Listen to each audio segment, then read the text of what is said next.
میں روزانہ کی مجلسوں میں اپنی کم علمی کے مطابق اور دہلیز سیدہ سے مانگی خیرات پہ اعتماد کے مطابق آپ کے سامنے گزارشات دیا کر رہا ہوں۔ سب سے زیادہ آج کے دور میں انسان کو جس کے مقدس وجود کی ضرورت ہے وہ سیدہ کا بیٹا ہے۔ یہ ہے تقاضا ایمان، یہ ہے ماننے والوں کا تقاضا کہ انسانیت آج بھی بھٹک بھٹک کے کسی نہ کسی ہادی کو ڈھونڈ رہی ہے۔ کوئی بھی اپنے حکمران سے راضی نہیں۔ ہر انسان کے اندر چاہتے نہ چاہتے ہوئے ایک خواہش ہے کہ کوئی ایسا ہادی ملے جو بے عیب ہو۔ جیسے چاہنے والوں کو مولا کے مقدس وجود کی ضرورت ہے، ایسے ہی حجت کے دشمنوں کو حجت کا خوف بھی ہے۔ محبت تقاضا کر رہی ہے کہ جلد رستہ ہموار ہو وہ آئیں، اور دشمن خوف زدہ ہے کہ وہ نہ آئے۔ آج جو جھگڑا ہے وہ جھگڑا اس چیز کا ہے کہ ایک کوشش رستہ روکنے کی جا رہی ہے، اور ایک کوشش ہے کہ وہ جلد از جلد آ جائے۔ کل کی گفتگو ہماری اس نہج پہ پہنچی تھی کہ جب اللہ نے اس شہنشاہ کا مقدس وجود تسبیح کی صورت میں زمین پہ اتار دیا۔ اب یہیں سے بات کو آگے لے کے بڑھیں گے۔ جب میرے مالک کا ظہور پر نور ہو چکا تو شہنشاہ جو 11ویں شہنشاہ تھے انہوں نے اس مقدس وجود کو اتنا پوشیدہ رکھا، اتنا پوشیدہ رکھا کہ امام کی آمد بھی پوشیدہ تھی اور امام کا وجود بھی پوشیدہ تھا۔ گھر میں رہنے والے غلام اور کنیزوں سے بھی امام کے وجود کو پوشیدہ رکھا جاتا تھا، جبکہ شہزادی ام القائم جو تھی سرکار کے ظہور کے بعد بی بی کو بھی حجرے میں پوشیدہ رکھ دیا گیا۔ لیکن ہر دور میں حجت کو دشمن کے سامنے ظاہر کرنا ضروری ہوتا ہے۔ جیسے کہ فرعون نے بڑا رستہ روکا کہ موسیٰ نہ آئے، لیکن خدا کا انتظام یہ تھا کہ جس کا رستہ روک رہا تھا خدا اسی کے دربار میں اسے پال رہا تھا۔ خدا پھر اپنا انتقام بھی دکھاتا ہے کہ جس کا رستہ روکنے کی کوشش کی تھی خدا اسے مختار کیسا بناتا ہے۔ اب ایک روایت مجھے ملتی ہے، جتنی بھی کتب غیبت ہیں ان میں سے ایک روایت دو طرح کے احتمال پائے جاتے ہیں۔ پہلا یہ کہ جب امام کا 11ویں شہنشاہ کا جنازہ پڑھایا گیا تو جنازے کے وقت ظاہر ہو گئے کہ 12ویں امام دنیا میں آ چکے ہیں۔ ایک روایت ہمیں اور ملتی ہے کہ ابھی امام زندہ تھے، 11ویں شہنشاہ زندہ تھے۔ ایک سیکل نامی کنیز کے ذریعے امام کے گھر کی جاسوسی کروائی گئی اور اس دور کے ظالم حاکم معتمد نے سپاہیوں کو بھیجا کہ جاؤ جا کے امام کو ڈھونڈ کے لاؤ کہ کیا 11ویں شہنشاہ کے گھر اس کے بیٹے کی آمد ہو چکی ہے۔ تو کتب کہتی ہے کہ اس وقت امام کی آمد ہو چکی تھی، اور جو زیارات کر کے آئے ہیں وہ بخوبی واقف ہیں کہ سامرا میں جو سرمن رائے ہے، جو ایک سرداب ہے، جو تہخانہ ہے، یہ کمرہ 11ویں شہنشاہ نے بنایا تھا میرے 12ویں آقا اور مولا کے لیے۔ میرے 12ویں آقا اور مولا اس سرمن رائے میں رہتے تھے۔ میں نے ہر مجلس میں کہا ہے کہ داد اور توقع سے بے نیاز ہو کے میں ان مجالس کو آپ کو ہدیہ کر رہا ہوں۔ اس سرمن رائے میں میرے شہنشاہ تھے۔ سپاہی آیا، سپاہی نے آ کے، امام کا ایک غلام ہے، اس نے آ کے کہا کہ مولا معتمد کے سپاہی آئے۔ 11ویں شہنشاہ نے کہا بلاؤ۔ جب 11ویں شہنشاہ نے ان کو بلا لیا تو ان کے سپاہیوں نے کہا کہ ہمیں خبر ہوئی ہے کہ آپ کے ہاں ایک بیٹا آیا ہے، معتمد نے ہمیں بھیجا ہے کہ جاؤ جا کے حسن عسکری سے کہو کہ وہ بیٹے کو دربار میں بھیجے تاکہ ہم ذرا جشن منائیں اور لوگوں میں اس امام کی زیارت کروائیں جو لوگ انتظار کر رہے ہیں کہ حسن عسکری کا بیٹا اور 12واں امام دنیا میں آئے۔ امام نے اپنے اس غلام کو بلایا جس کا نام علی تھا، جس کو مخصوص کیا ہوا تھا 12ویں شہنشاہ کے لیے۔ جب اس علی کو بلایا تو اس نے مولا سے پوچھا، مولا نے فرمایا کہ میرے بیٹے کو لے کے۔ جب کہا میرے بیٹے کو لے کے آؤ تو غلام کہتا ہے کہ میرا بدن کانپا کہ سپاہی سامنے کھڑے ہیں۔ اور جس کی آمد کو پوشیدہ رکھا ہے اسی کو بلایا جا رہا ہے. امام نے کہا بلاؤ. یہ کہنا تھا یہاں اس وقت کتابیں کہتی ہیں کہ ظاہری طور پہ 3 سال کی حیات طیبہ تھی میرے بارے شہنشاہ کی. وہ جو غلام تھا وہ لے کے آیا. جو ہی سپاہیوں نے دیکھا تو وہ غلام کہتا ہے کہ جب میں حجرے میں گیا نا 12ویں امام کو لینے کے لیے تو امام کا چہرہ پہلے بھی روشن تھا لیکن اب اتنا روشن ہو گیا کہ مجھے بھی چہرہ دکھائی نہیں دے رہا.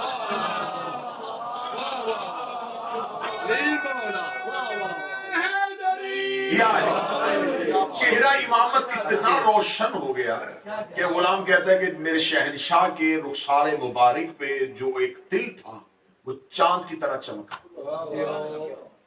وہ کہتے ہیں کہ امام کا نور سے مجھے بھی امام کے خد و خال نظر نہیں آ رہے تھے اور پورا حجرہ نور سے بھرا ہوا تھا. یہاں میں شہنشاہ کا حکم تھا, ایک حجت کا حکم تھا, دوسری حجت کو لے کے آؤ. وہ کہتے ہیں میں نے ہاتھوں میں اٹھایا, جو ہی اٹھایا تو امام نے کہا جاؤ انہیں دربار میں لے جاؤ. غلام کہتا میرا بدن پھر کانپا کہ دشمن اور ظالم ترین بادشاہ جس نے امام کا راستہ روکنے کے اتنے انتظام کیے کہ روزانہ امام کے گھر میں چھاپا اور جاسوسی ہوتی تھی, اسی کے دربار میں بھیج رہے. مولا فرمایا جاؤ لے جاؤ.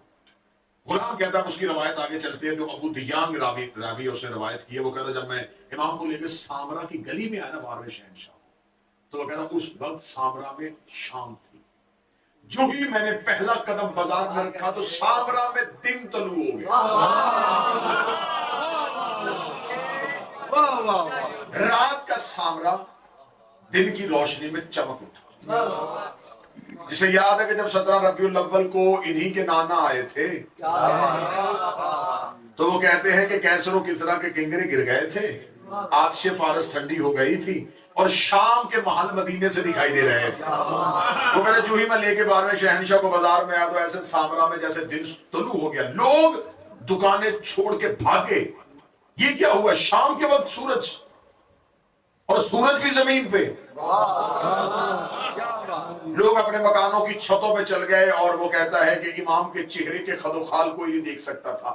ایسے تھا جیسے میرے ہاتھ میں کوئی چاند ہے اور میں اسے لے کے چل رہا ہوں. دربار میں خبر پہنچ گئی کہ حسن عسکری کے بیٹے جو ہیں جو دنیا میں آئے ہیں وہ دربار میں آ رہے ہیں. دربار کھچا کچ بھر گیا, دربار میں رش ہو گیا.